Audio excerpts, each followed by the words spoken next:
Sana po matulungan niyo po ako makauwi kasi po dito pinipilit na magtrabaho kahit may sakit. Kinukuha rin po ang cellphone namin. Ang pera na sweldo namin, kinukuha din po ng agency. Sarili rin po ang pera namin ng papacheck up namin. Pinababayad kami ng 12,000 dirham para makauwi. Kailan mo huling nakausap si Ruth Ann?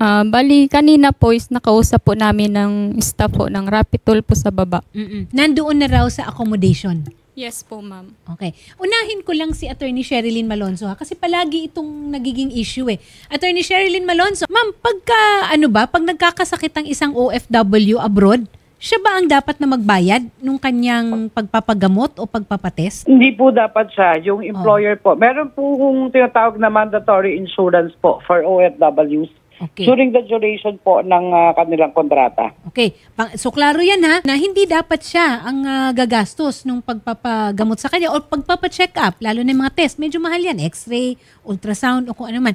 Pangalawang tanong, Attorney Sherilyn, yun po bang sweldo ng ating OFW? Meron bang pwedeng ibang kumuha nito? Kasi bakit kinukuha ng international, yung Foreign Recruitment Agency daw? Apo, usually po, meron po dapat na merong ATM na po yung ating OFW po. So, syempre, sweldo niya po yun. Siya po dapat yung may karapatan doon. At sa kanya dapat po binibigay yun or dinideposito po sa kanyang ATM. Yun. So, of course, with our permission at dapat notified siya, no? Oo. At yung ma-check na po talaga at mabe-verify. Yun. Para for the purpose din po kasi ng remittance yun eh. Yun. Kaya nire-require na may ATM din yung ating mga OFWs. Okay, so klarong-klaro ha. Pagkakailangang umuwi nung manggagawa po natin, Attorney Sherilyn, at katulad nito may sakit, sino po ang dapat na maggumastos ng kanyang pamasahe? Okay, unang-una po, again po, the joint and solidarity liability will come to play. So una po yung employer niya, pag ayaw pong gampanan ng employer, then Foreign Recruitment Agency or the PRA, either of them, Attorney Aina. Yun, okay. Ano ang gusto mong itanong? Yung last na sweldo daw po niya is 600 dirham, kinuha po ng agency. Okay, aling agency ito? Yung foreign? Yung foreign po. Okay. Tapos yun na nga po, pag magpapa-check up po siya, magpapa-x-ray, gusto po nila yung kapatid ko po ang magbabayad. So kaya ayaw pong pumayag ng kapatid ko. Tsaka wala nga siyang pera eh. Kahit Opo. gustuhin man niya, kinuha Tapos, yung pera niya eh. Sabi po, kung gusto mong umuwi ng Pilipinas, bumili ka ng sarili mong ticket. Employer ang nagsabi nito o yung Yung foreign? agency po. Ma'am, ano pong investigasyon ang nagawa na natin dito, ma'am? Ngayon po, ang sabi na, kasi ma'am, 2 buwan lang yan mahigit, refuse to work po yan, ma'am. Refuse to Ayaw work. na magtrabaho, kaya binalik ng employer sa agency doon sa FRA. Oo. Natural, ma'am, ang employer yata, binigay sa office yung 10 days yata niya na trabaho. Okay. Napa-check up po ba? Kasi ang claim po niya, may pananakit sa likod, baka meron pong naipit na nerve or kaya hindi makapagtrabaho. Ay, yes, ma'am, pina-check up po yung attorney. Yun nga sabi, may naipit, hindi siya pwede i-required ng doktor dun sa Dubai ng x-ray kasi po, ma'am, meron siyang naipit na ugat. So, binigyan siya ng pain. Yung parang tablet lang yata na ininom niya para matanggal yung sakit, yung kirot. Okay, so totoo na meron siyang karamdaman? Opo, na meron siyang ma'am, na naipit na ugat sa likod niya. Yun daw sabi niya. So ngayon, sabi ng doktor na pina-check up, so hindi naman to pwede x-ray kasi ito ay may naipit na ugat. Yung ganun, ma'am. Okay. So ibig sabihin, hindi siya refused to work kasi valid po yung kanyang complaint. Tama ba? Hindi, ma'am. Una, ma'am, nag-refuse to work, ma'am. Binalik siya ng amo sa office. Yung pangalawa, doon na siya nagsabi, ma'am, di ba, nilipat. Siyempre, ma'am, nilipat ng FRA natin doon ng panibagong employer, sinanapan. Okay. So ngayon doon, ma'am, doon nangyari yung sabi daw niya, ayaw na niya magtrabaho kasi masakit daw likod niya. Okay. At doon na napa-check up na tama, meron na naipit na ugat. Okay. Yes, Attorney Sherilyn Malonzo, in cases like this po, ma'am, paano po naiimbestigahan ng OWA, if at all, yun pong sitwasyon ng ating manggagawa? Kasi meron namang medical record, medical report. Okay, ganito po, Attorney Aina.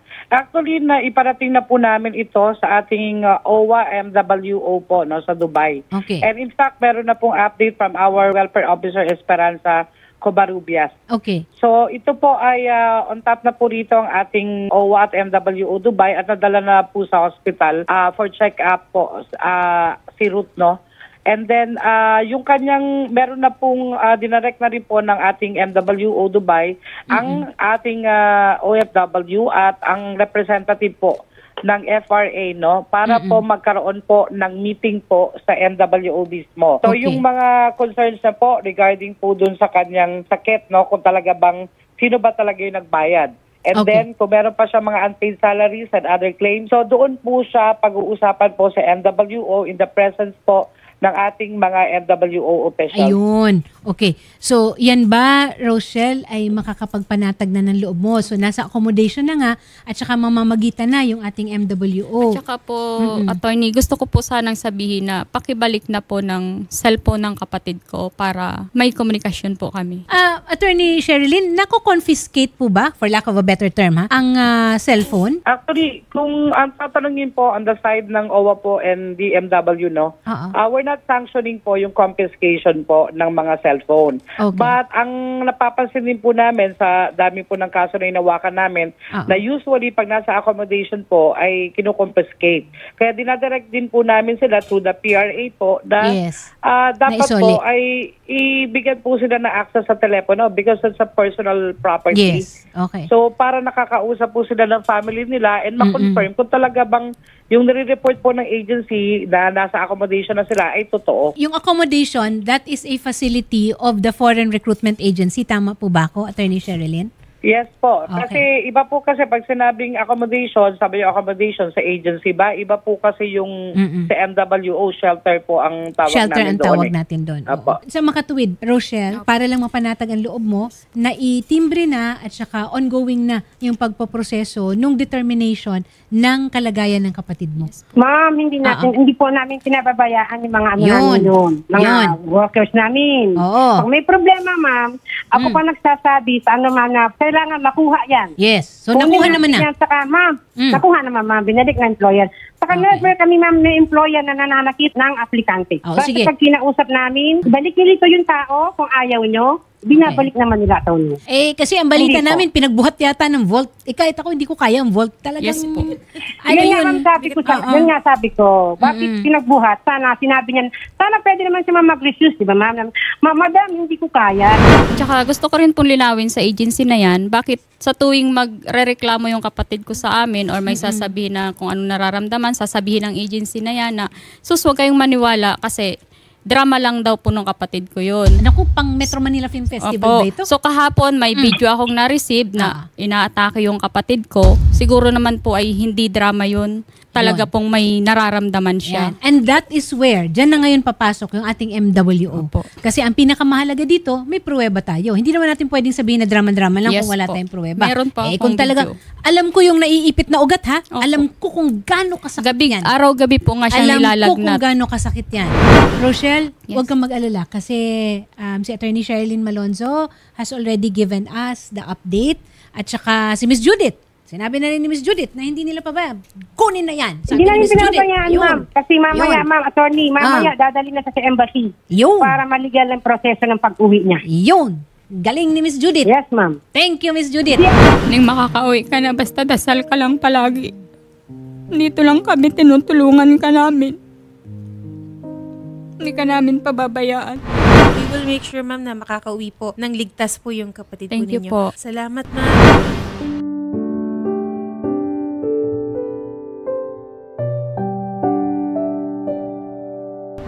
Okay, so ito ngayon kasama natin si Ma'am Rochelle, ang kapatid ni Ma'am Ruth Ann na ating OFW na ngayon nga ay naka-schedule, ma'am, na makauwi dito sa Pilipinas. So, ano nararamdaman niyo, ma'am? Excited na ba kayo makita si Ma'am Ruth? Masaya po. Kasi makakauwi na po yung kapatid ko. Paano niyo po katagal hindi nakita, ma'am? Bali mag-performance na po ata yun.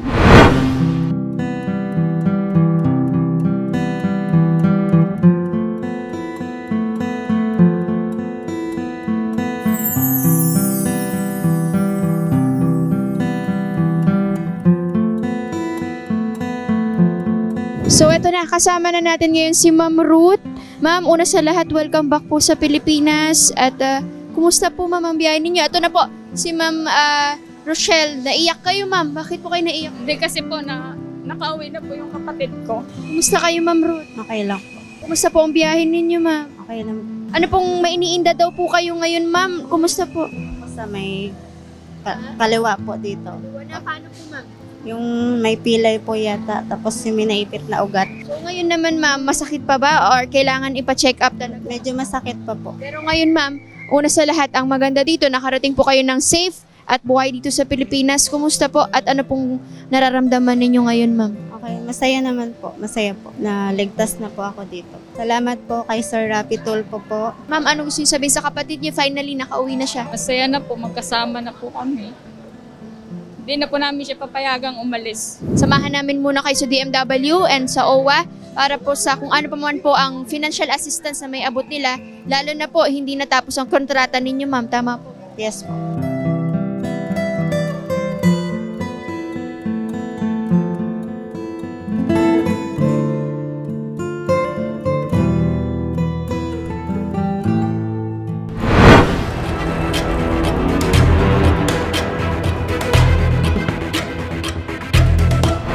Kumusta na kayo, ma'am? At ang unang gabi niyo po, nakasama niyo ang inyong kapatid. Masaya na po na nakarating po ako ng safe dito sa Pilipinas. At nagpapasalamat po ako sa mga tumulong po, especially kay Sir Rapi Tulfo at lahat po ng staff na nag-effort po na para mapauwi po ako. Sana dito na lang siya magtrabaho para sa kanyang anak. Ayun. Tsaka hindi na namin siya papalisin. Magtulong-tulong na lang kami. Thank you sa lahat po ng tumulong, lalo na sa kanya kasi siya yung nandito sa Maynila, tsaka po sa pamilya ko po sa probinsya. Thank you din po sa mga nag-effort po na pumunta sa city para i-report po ako sa OWA. So, gano'n na lamang, ma'am, no? Samahan po namin kayo sa DMW and of course sa OWA para malaman natin kung ano ang mga maganda nating aksyong gawin at tulong pa po na ibibigay nila para po sa inyo po. Okay po, ma'am?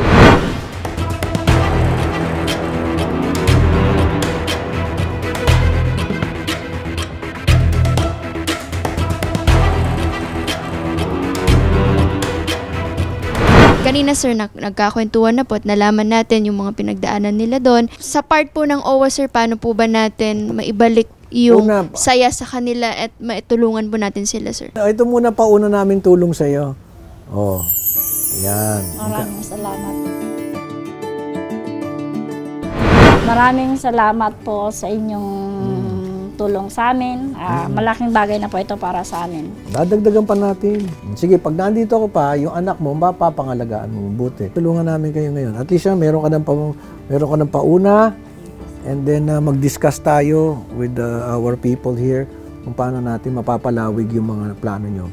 Gawin nating katotohanan yung mga plano nyo. Basta maniwala ka na kakayanin yan.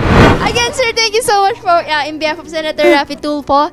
At again, meron na naman po tayong napasaya ng mga OFW natin. Thank you po. Maraming salamat po sa inyong lahat, lalo-lalo na po sa iyo, sir. Arnel Ignacio. Thank you very much.